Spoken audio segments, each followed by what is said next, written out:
everybody, and welcome to Taking Control, the ADHD podcast on rashpixel.fm. I'm Pete Wright, and I am here with Nikki Kinzer. Hello, Pete. Hi, Nikki. Hello, everyone. How are you? I'm doing great. Are you feeling good? Yes, it's going to be a good show. I hope that you're feeling good, because it's a legendary day. Yes, it is. Taking control history. We are making taking control. I can't believe you just said taking without tripping. Oh my gosh, I totally did. You did. There was it. Not even like you're a pro. As you may recall, we have been talking about self-care and ADHD over the last few weeks. Last week, we focused on the role of exercise in your overall well-being. Today, we are digging into the sometimes thorny question of medication, and we have a fantastic guest to help us do just that. But before we get started, head over to TakeControlADHD.com. You can get to know this show a little bit better. You can listen to the show right there on the website or subscribe to our mailing list, and then connect with us on Twitter or Facebook at TakeControlADHD. And of course, you can call us, leave us a voicemail at 503-664-4ADD, and get your voice, thoughts, and questions on this show. We would certainly love to hear from you. In fact, many of the questions that we are talking about in our conversation this very day came from you. So thank you all for participating before the show.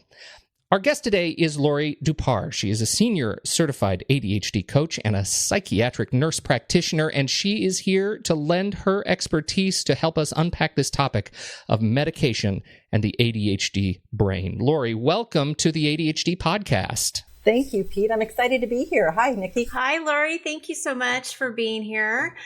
Well, as Pete said, we are doing this series right now around self-care and ADHD. And you were actually one of the very first people I thought of asking to join us when we were doing the self-care series, because I followed your work for a long time, because you've been doing this for a while.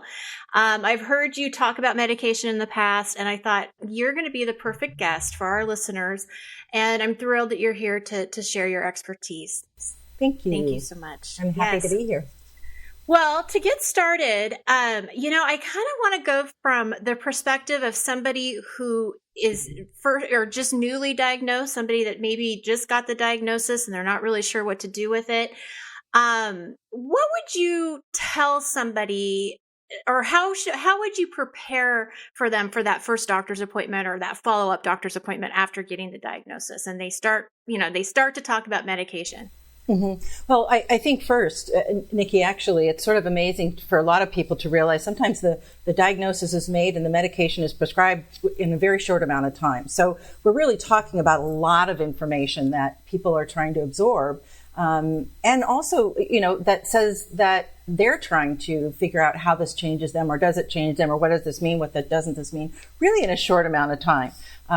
So I want to just say, I think sometimes if we are aware that is common for it to happen, for that overwhelm to be there, to know that it may feel a little bit like we're sort of being pushed through a mill. And I say that because that's the experience that a lot of my clients tell me, sort of pushed through a mill and out the door with a prescription. We're not really sure what to do with it. And really the last thing that usually the doctors will say is, okay, make sure you're sleeping well and that you're eating. And that's kind of the directions. And there may be a follow-up appointment scheduled in a month, or oftentimes clients are not even, are still even a little bit confused about, okay, what's the follow-up with this? So I think one of the first things I would say to people who are newly diagnosed and perhaps taking that step to try medication as a management strategy for themselves is to really just know that it's a process to do this. Whether it's right or it's wrong or not, a lot of times people find out that they end up needing to be the advocate for themselves. That even though they may be working with a psychiatrist who's trained to work with mental health disorders and prescribe medication for that oftentimes the people who are prescribing the medication may even be asking the client, so what do you want to take? Which is a little disconcerting to a lot of people. They're wondering, yes. Shouldn't you know what to prescribe? So just know that might happen. Knowing that that's a very common scenario with a lot of clients, it really does fall on us to familiarize ourselves as much as possible with what the choices are that we have to make. And it really does come down to a choice. So if you've just been diagnosed and the doctor's saying, do you want to take medication, or sort of getting out the prescription pad, I would even say if you're not comfortable with that, just stop and say, I want to have a discussion about my choices. right? Especially if you're an adult being diagnosed, a young adult maybe in college, or, a young adult anywhere between 20 and 60, because I'm in my 50s now, so I could still consider myself a young adult. That's right. Of Right? course. Know that you can stop the process at that moment. Taking medication at this is a choice that you can make. And I think we're much more likely to follow up with it, to engage in the process if we have the answers that we need. And if you don't feel like the answers are coming from the person who prescribes it to you, because unfortunately I hear from a lot of people, sometimes the doctors will say, well, you don't really need to know that information. Absolutely, you need to know that information. This is a choice you're making for yourself. And you want to ask them, how does it work? How do I know what are the choices? What are that I have about medication? How do they work differently so that I know which one I want to try or which formulation that might be most useful for me? If you don't feel like you're getting the answers, I know this may sound sort of harsh, but find someone that is going to answer the questions for you.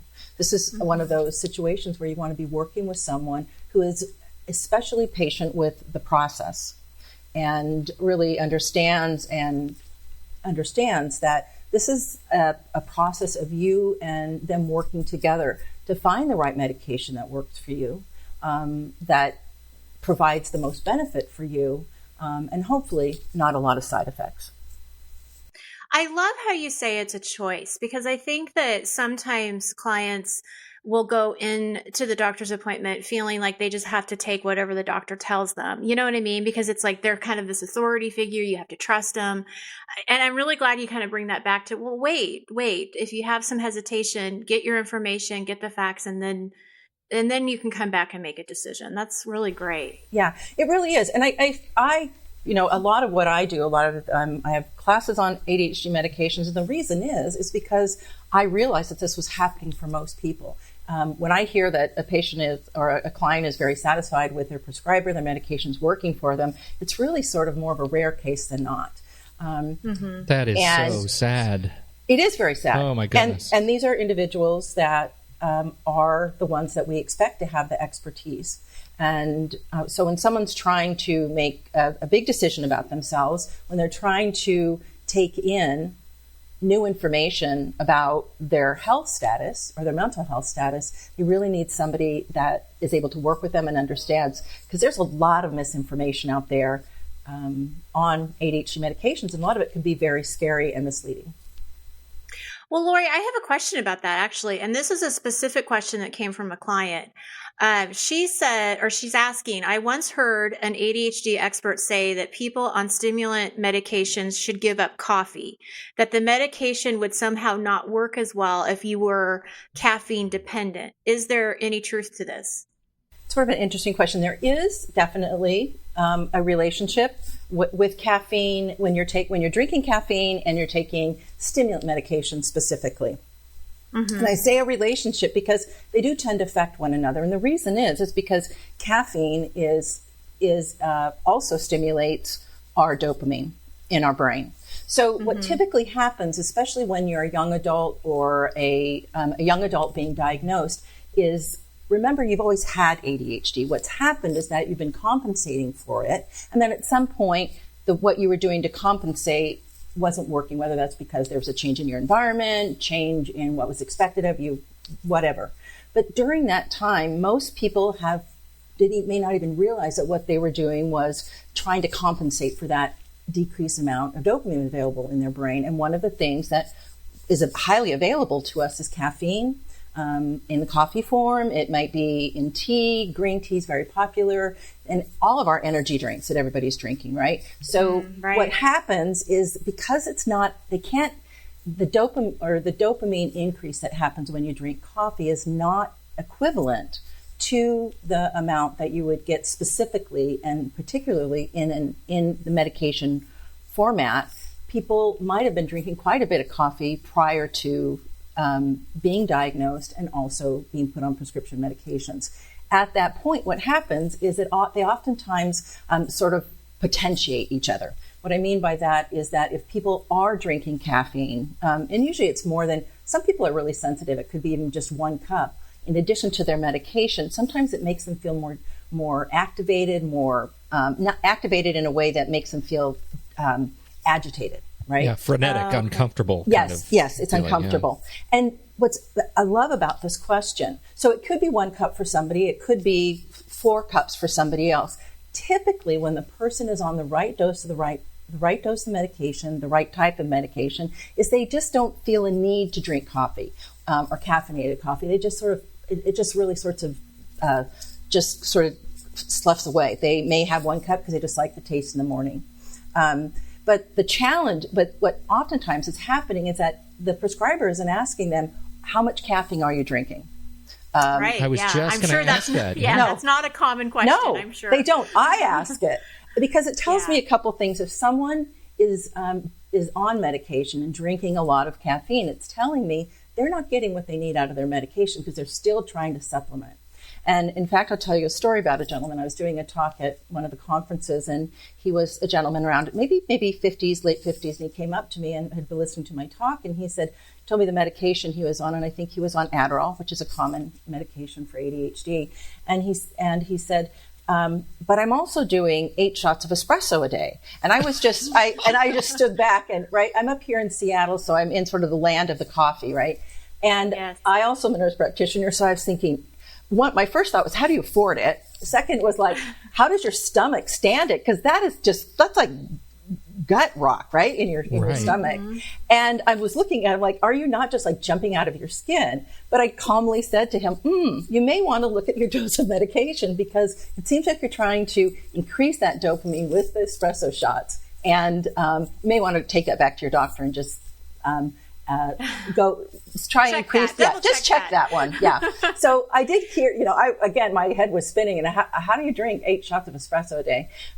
But I was in contact with him again, and it was actually the difference that it made for him. He was down maybe to 1 shot of espresso a day that he enjoyed because it was part of his social networking, and medication had been increased to what he was trying to get the caffeine to do. So that's typically what the conflict is that when you combine especially the methamphetamines or amphetamine type of medication with coffee, it tends to make people agitated. So they think this is the wrong medication for me, when in fact what has been happening is that they started the medication when they're also still at that same level of caffeine intake. It just seems like a key learning from that one is, from this perspective of advocacy is, oh my goodness, you have to take ownership of telling the provider what you are doing, in your with your caffeine intake.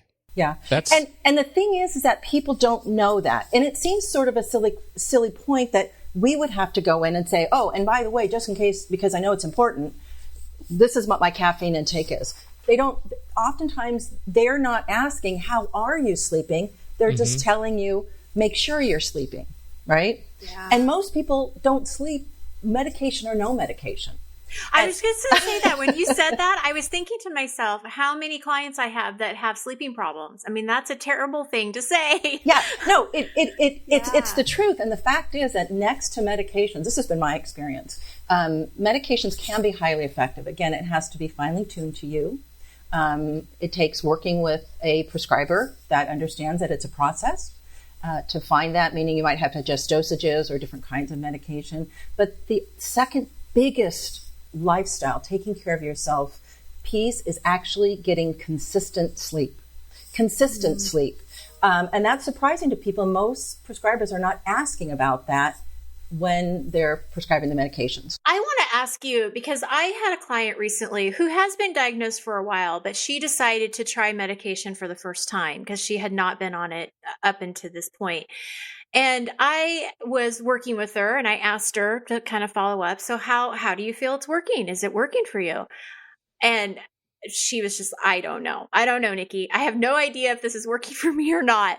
Is that a pretty common response? Well, it's a common response because it's a common question.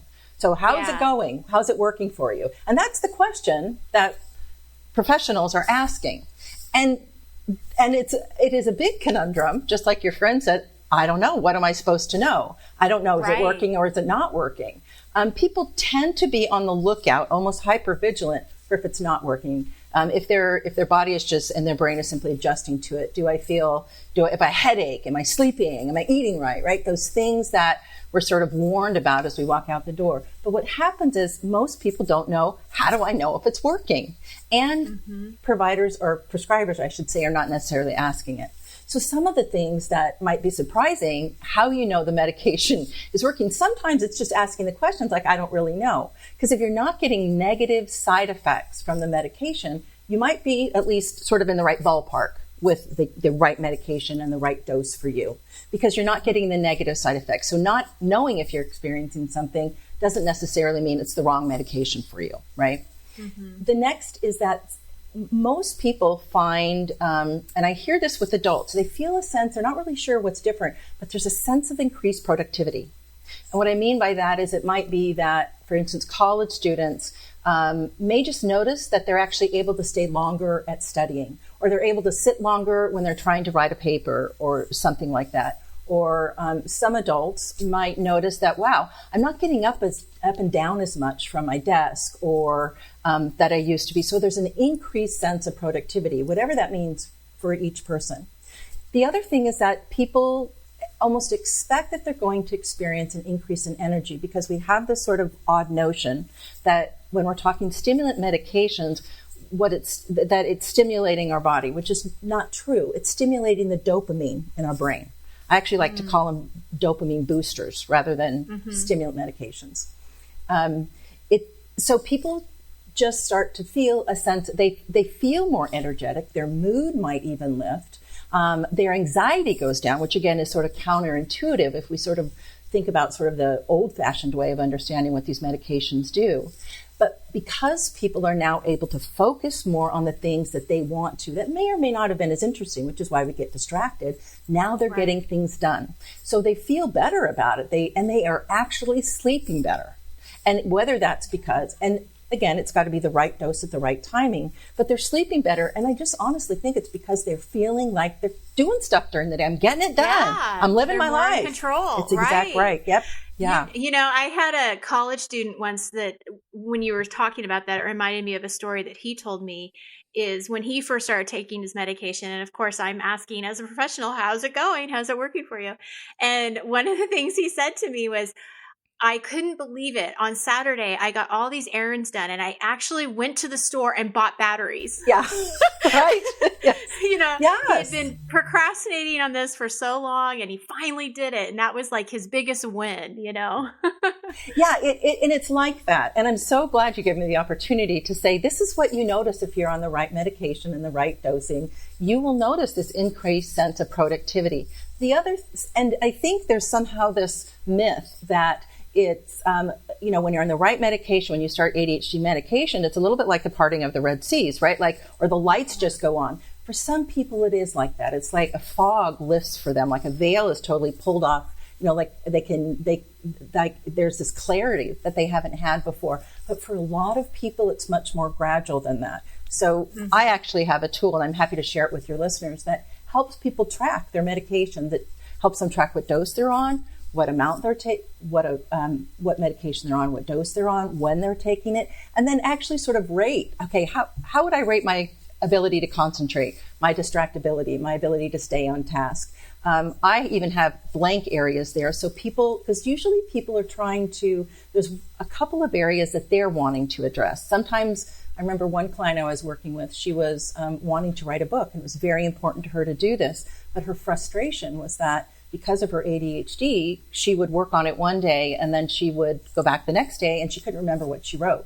So she felt like she was wasting all this time having to go back and reread these chapters to catch her up to date so she could write the next one. So she was highly motivated to, if medication could help her remember, that would be worthwhile for her. And I remember I worked very closely with her psychiatrist. She lived in another area than I did. And I remember the day she came back and she said, oh my goodness, I rememred what I wrote. And it was like a miracle for her, right? That's so great. Yeah. Yeah. So that's what you want to see. Yeah. Yeah. So that again would not be anywhere in a book, but meaning that's a checklist like you might get in a magazine or something. But I want people, I ask people, what is it that you're trying to accomplish? What is it that you want to get done that's not getting done? And to help them keep track of that as one of the indicators of how well the medication is or isn't working. Well, I have a very specific question for you that came from Facebook in regards to this, and I'll just read it to you. And I apologize if I'm messing the pronunciation of the medicine wrong. You can correct me. My son is on Metadate. Is that correct? Metadate, 50 milligrams for the morning and 10 milligrams is needed. He says it doesn't do anything for him, but he's also 15. I'm on Adderall, 20 milligrams, and have found it to be very beneficial. Would he benefit from changing? My doctor says they all pretty much do the same thing. I haven't talked to my son's pediatrician yet. Well, we've got a couple things here, right? We have a 15-year-old. I adore working with adolescents. I have 4 kids, all grown, and I just figured I was born to work with adolescents, right? They are That's good to know. I will pass some people on to you. Completely wonderful and a challenge and amazing. What's happening at 15, right, is that we're pulling away from our parents. That's what we're supposed to do. That's our job at 15, is to bond with our peers. What I find, and there's really specific ADHD challenges or ADHD specific things that are happening when you're in this time period and you have ADHD. For kids that have been diagnosed earlier on, they typically hit this age, and it's very common for them to say, they're trying to figure out who they are. So because there's sort of this, there's this myth out there that it changes their personality, they're wondering, what am I like without the medication? So it's very common that students in this age group are wanting to try it without the medications just to see what it's going to be like. Because they're curious about it. It's a natural curiosity. That's what they're trying to do, figure themselves out at that age. The other thing that I know is if someone at 15 doesn't want to take the medication, they're not taking it. I had a little 10-year-old that was what we call cheekiness medication. So even at that age, right, he might have been in 5th or 6th grade or something, he was getting some pressure from friends that, you can't take, that's bad stuff for you, or that's, poison or addicting or something. And 15-year-olds, I guarantee you, are all have that and more that's coming at them. That people want to buy their medication, they want to abuse it. So there's a lot of pressure on these kids. What I typically do at this, so anyway, and should he be on his mom's medication? What I would first want to know, what are we looking at here with regards to sort of the comment of it's working or it's not working? And I would actually spend time with the student themselves. How does he know? What is he noticing? What are his goals? What does he want to be different? Mom may or not be getting the whole complete story, not because she's an awful mother, but because she's the parent, right? Because that's their job, to pull away from us a little bit. So it could be an adjustment in medication, but the fact is, if he doesn't want to take it, he's not going to. So it doesn't matter what you change it to. If he really wants it to work and he's perhaps not doing as well as academically as he wants, or there's something like that, then it's about engaging him in the process. It's about engaging him and talking to him. What does he notice when he's on the medication? What does he notice when he's off it?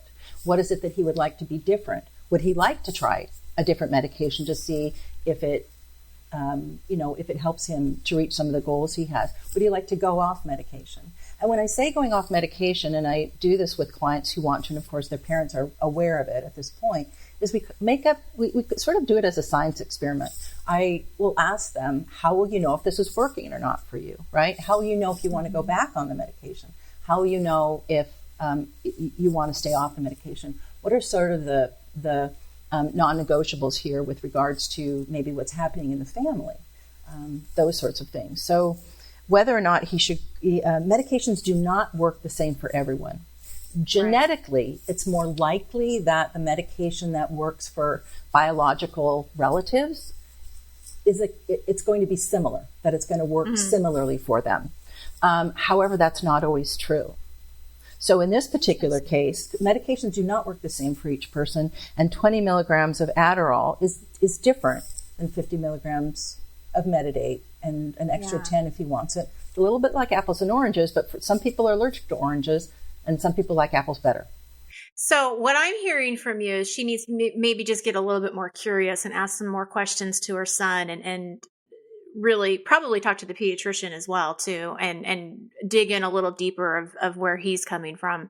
And these two medications are very different. They're actually on two different classifications of stimulant medications. Okay. But the first thing I would say, and recognizing that, right, if the Adderall works for her, it could very well be that particular kind of formulation would also work for her son. However, what I know about 15-year-olds is I would want to first make sure he's on board with this. Right. Yes. Well, I have a 13-year-old. I understand that. Okay. And pretty much anything I ask is a no. So Right. Yeah. Yeah. if I want it, well, then I don't want it, Mom.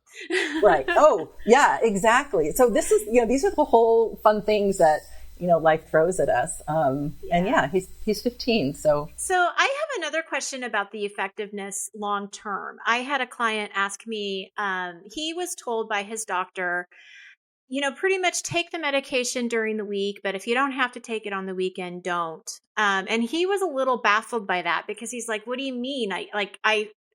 When would I never not need this? And it brought up some anxiety for him and he wasn't really sure what to do with that. And so when he found out you were going to be a guest on the show, that was his question is, does it really lose effectiveness over time if you take it long term? So one of my first questions, is this a college student? No, this is a professional. He's probably in his late 30s. Okay. All right.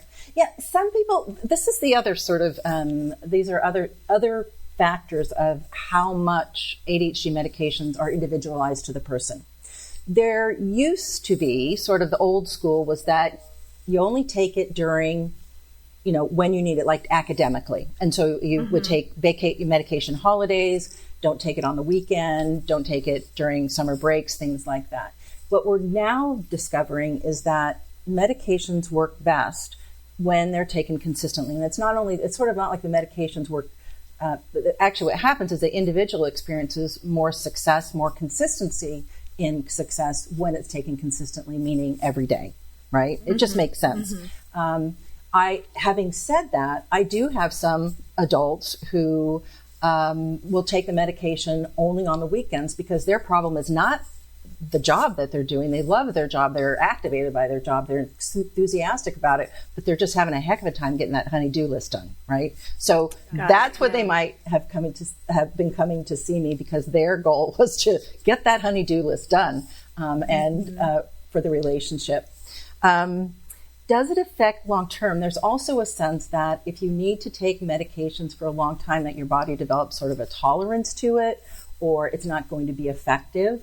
I don't think that happens as commonly as we perceive that that's supposed to happen. A lot of people have been the same medication for years and years, and and without having to change the dose, and the medication has worked fine for them. What happens is that at certain phases in our life, one of them being when we're in adolescence, another seems to happen in our 20s, our mid-20s. And because we just don't understand that much about the aging brain, probably our brain is also going through different changes at different phases throughout our life. So the effectiveness of the medication, how it's working for individuals may change based on what is really sort of a physical change that happens to everyone in their brain. The brain goes through sort of what we call a repruning process. So they may notice a change in their medications and nothing else might have changed in their lives, but it's just part of their natural body maturation that's happening. It's an interesting thing, though, too, because doesn't working with another psychotherapist whose comment on that was, we also have to take into consideration that the drugs themselves have actually gotten smarter, and that their effect can be, certain drugs, their effect can be even more just sort of localized and isolated, and have the impact on, and then when it is out of your system, it's off. And so you really can use it like a light switch. I mean, have you seen anything like that? Yeah, actually, more adults than students. Actually, there's sort of a few classifications of people that are really appreciating the fact that we now have long-acting medications, that they don't just work 2 to 4 hours or that they work long-term. Those tend to be moms, teachers, and students, college students, honestly, because the tasks that are required of us during that amount of time oftentimes is not just limited to a certain 8 hours span or 2 hour span. Having said that, I have many professionals that I work with that they recognize that there's certain parts of their job that are most difficult. I'm thinking about a a professor psychology that I worked with for a while. She had loved getting up and talking with her students. It was the planning, what she was going to say, or making her class plan, right? That she just could never get done. So for her, when she was sitting down to do that particular task of her job, she would use her medication to help her focus, to help decrease the distractibility so she could get that done. And she really didn't take her medication any other time. So I think that's an example of that. I had another gentleman who a lot of his job was outside. He did it was like a geological job of some sort. But when he had to do paperwork, which was essential to his job, reporting what he discovered, reporting what they did during those days out in the field, he was really, really struggling. In fact, a lot of times these types of struggles are ones where people are in danger of losing their job despite how well they do in other areas. So he, again, was someone that may not have realized how much you can personalize how you take the medications. And he just knew on that particular day when he needed to do that paperwork, that's when he took his medications. The problem is when we're talking perhaps about, I'm thinking about, and I know that a little bit related to students, but it could be related to adults as well, is that if what we're trying to accomplish on the weekend, for instance, that if it is requiring anything to do with our executive function, we will benefit from having the medication. A lot of students also, I found, like with college students, for some reason they've gotten the message that they just need to take the medication when they're studying or in class, sort of whatever the identified main challenges that they've discovered with their prescriber. But the challenge with that is that these students are studying at 10 o'clock at night, right? They need to engage that part of their brain of remembering, of learning, of holding their attention on something for long periods of time. So it's not uncommon when I'm working with someone that I'll realize that they somehow gotten the message that they didn't need to take the medication on the weekend because they weren't in class, quotes unquote. But the fact is they're still going through the process of studying and learning and remembering and trying to stay focused. And they were trying to do that without the benefit of their medication. What about, are the medications addictive? I had a particular client who really feared taking them because he actually had in his family addictive tendencies. So I don't know if that makes a difference or not, but I'm just curious what your thoughts are on them being addictive. Well, this is how I answer that question. And I also, there's a couple things I want to say. That a lot of what we're seeing in addiction, it's very common if someone's been diagnosed with ADHD, prior generations have some history of addiction. And the reason is because years ago, or the past generations, we didn't really know what was going on. So a lot of people self-medicated. That's how they coped with it. That's right. So then they become physiologically dependent on that particular substance, right? And then we have this sort of addiction cycle. But it's not because of it. It's because they were trying. It was an undiagnosed ADHD. We know it's genetic, right? Are they addictive? I have to say, one of the hardest things I have my clients do, and I don't know about you, Nikki, but is to remember to take their medications. Yes, yeah. Trying to figure out a system to take their medications. And to me, that's sort of the anti-definition of addiction. Yes, it's so true. It's so true. They can't remember when to get their medications filled. They can't remember, just like you said about this one question with this young man who's taking the Metadate 50 and then as needed at, the 10 milligrams as needed.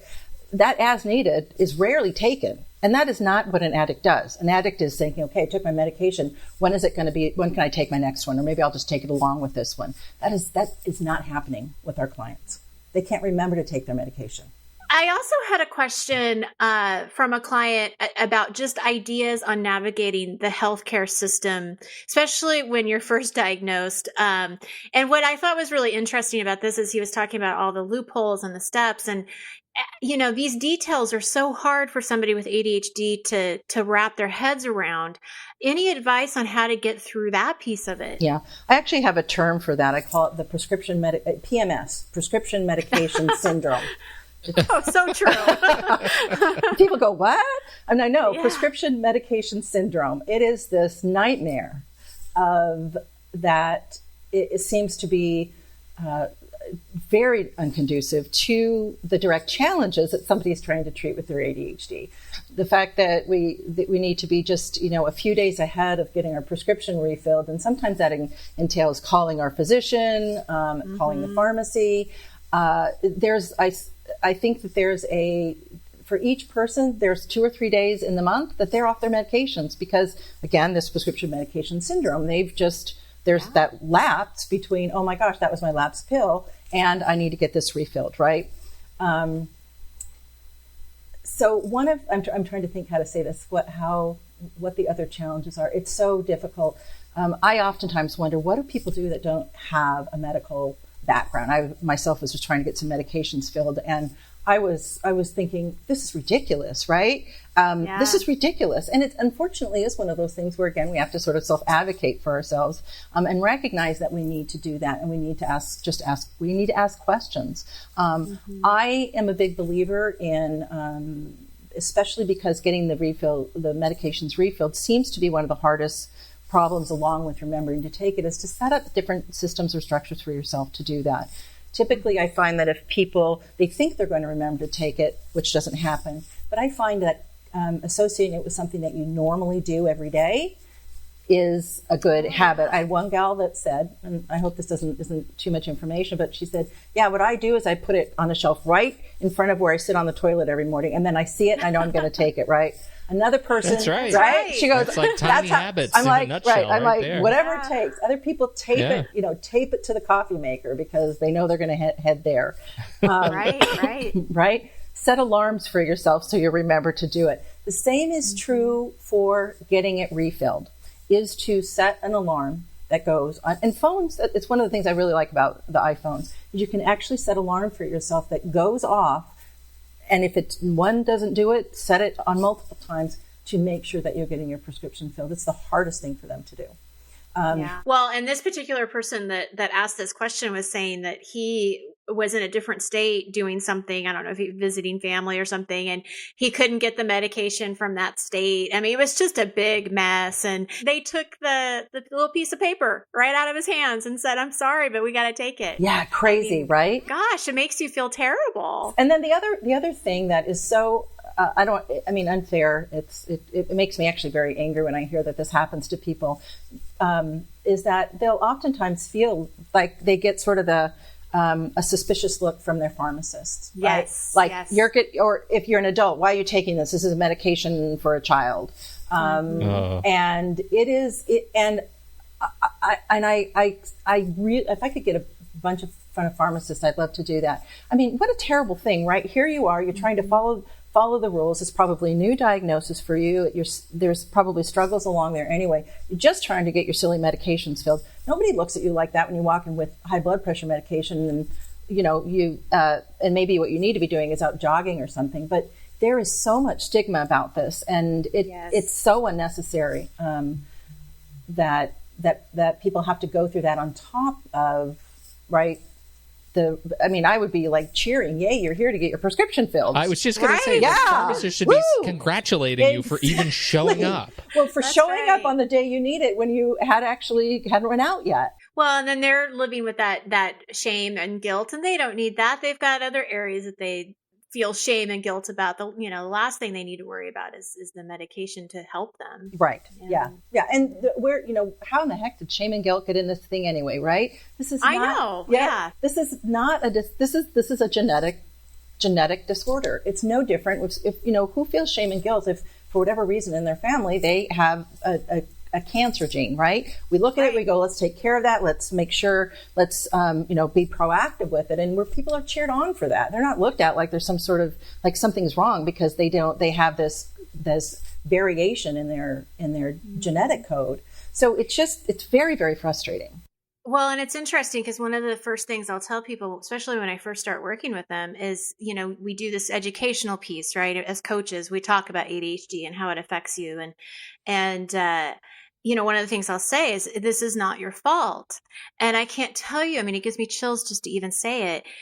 You just hear this pause, and sometimes there's tears, with that, because they realize, or they're coming to terms that this is not your fault. This is not about motivation or interest or trying harder, or it's not about that. This is just a variation of the way that your brain works. There are medications that can make a difference.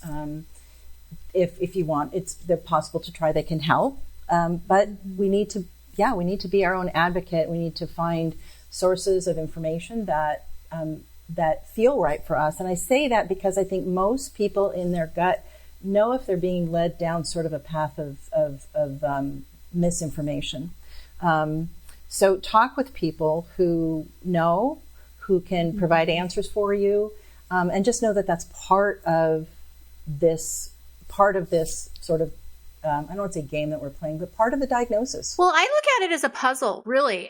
When you look at like ADHD care, management of ADHD, it's a puzzle, and medication is just one of those pieces. So, yeah, and I think when it comes to, like you said, sort of the health organization, I mentioned, about the getting prescriptions filled. If you don't like the person prescribing for you, find somebody else. I know that's easy to say, but you do not need to be working with somebody who is not giving you the support that you need. So go find somebody else. Contact one of the resources, or we have a lot of international organizations that support people with ADHD that might be able to give you the referral to someone else. And I know there's a cost factor involved with this for a lot of people. I think it's worth the cost, if it's possible, to go through the process of getting the medication, the dosage, the timing, the type of medication that works for you down. And then a lot of times what I find after that is that their primary provider or their internist or their family practitioner or whatever is willing to maintain the prescription. They usually have a better relationship with them. But to get it down so that you know that it's working for you, don't be afraid to ask the questions. If you ask the questions and somebody says you don't need to know that, turn around, pick up and walk off. Yeah, pick up Yelp. I don't know what you pick up. And you. I'm serious. I found some of my best doctors on Yelp. And go find somebody else or ask somebody else. Who do you see? Just because they have an MD or PhD or even a nurse practitioner doesn't mean they know ADHD. I'm curious to know from you, or if you've heard about any new research or, anything coming up, new advances that our listeners might be curious about.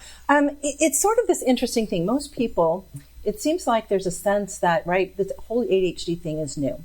If we spend time studying ADHD or being around ADHD, like you and I are, Nikki, right?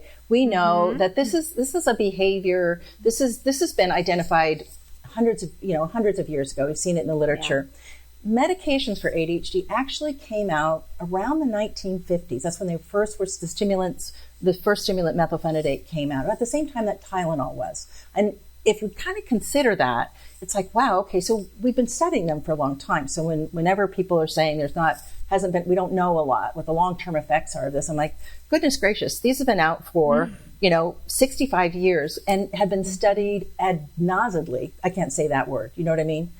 Over and over I'm again. I'm not even going to try. Over and over again. Ad nauseum. Ad nauseum. Yes. Thank you. Thank you so much. Yes. Yeah, ad nauseum. To know whether or not it's safe or it's not safe.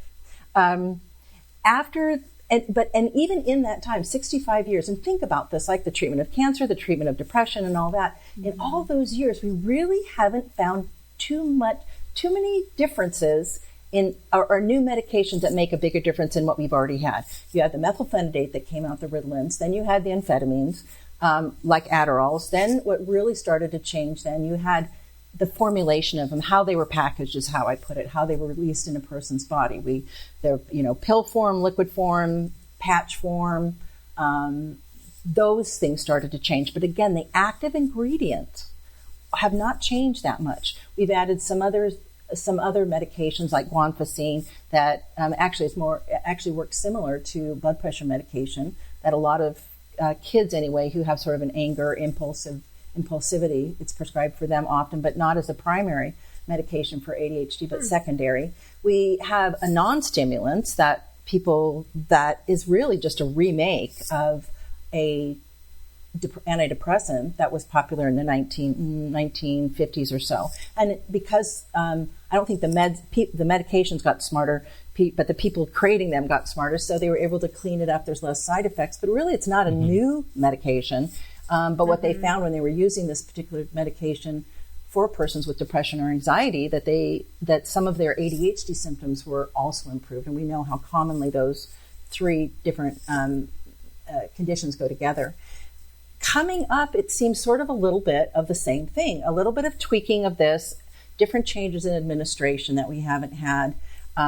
Certainly Vyvanse sort of changed the scene. Again, the same active ingredient, that's an Adderall. It's just that it's released in our body differently. And so the benefit of that was a much longer acting medication. But again, it's the same thing, just sort of remade in a different format. So that's actually what the, again, no new specific active ingredients are being looked at. I can't find that. It would be exciting if it was. And it's also sort of the response I give to people when they say, the pharmacies, or not pharmacies, but the medication companies are making all this money. And I'm thinking, man, they would make a mint if they could just figure out another active ingredient that works as effectively as, more effectively than what we have out here. But, oh my goodness. I was just going to reflect on that. I mean, when I'm at my very worst, when I'm like letting people down because I'm forgetting things and I'm just not delivering what I need to do, like the only thing that is front of mind when everything else should be front of mind is why haven't they solved this experience for me yet? Exactly. Right. So, yeah. So unfortunately, nothing new looks like it's coming on the horizon with regards to a new active ingredient. For some reason, dopamine, the neurotransmitter and dopamine are just sort of like still quite a mystery to us. Part of it is that we minimize the effects that ADHD has on our lives. And a lot of people that would be prescribing ADHD medications are looking at other disorders, and there's much more information. And let's just face it, much more medications to treat those. So ADHD stops being a little bit, interesting because there's not a lot of differences in there.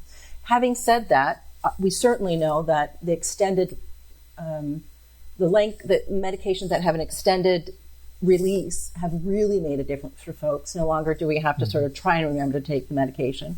So that's been a huge change, a real positive change, even though it's the same active ingredients.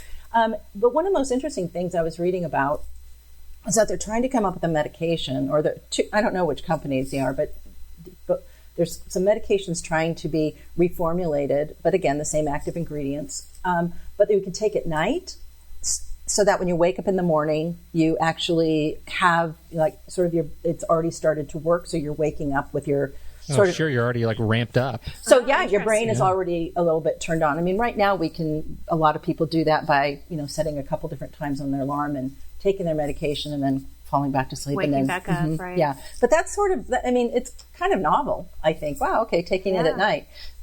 That's a little different because most of these medications we need to take in the morning. And so that's new. But again, it's not a change in the active ingredient in it.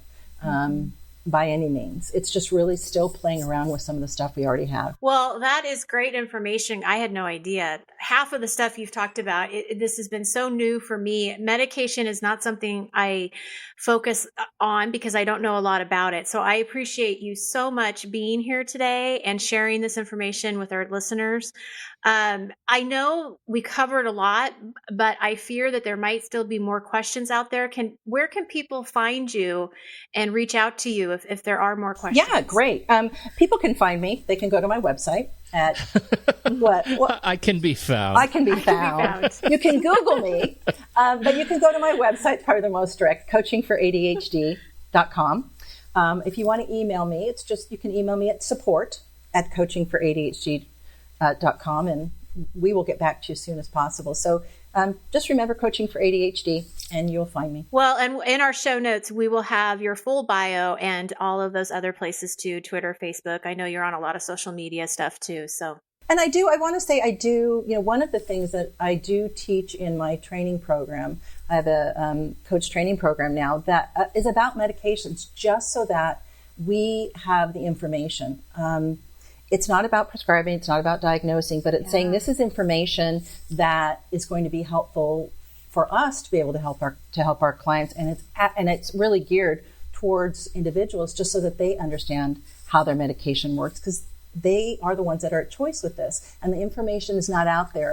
And a lot of times when somebody tries to present this, they do it in a way that is so complicated that it doesn't make sense. So one of the things that I do is I do a class. It's like a 5-week class actually that really makes it make sense, still professional, but not in this crazy brain, brain words. They're words that make sense so that oh, this is what's happening in my brain. This is how the medications work. This is why that one does that. This is what's happening when the medication is wearing off in my system.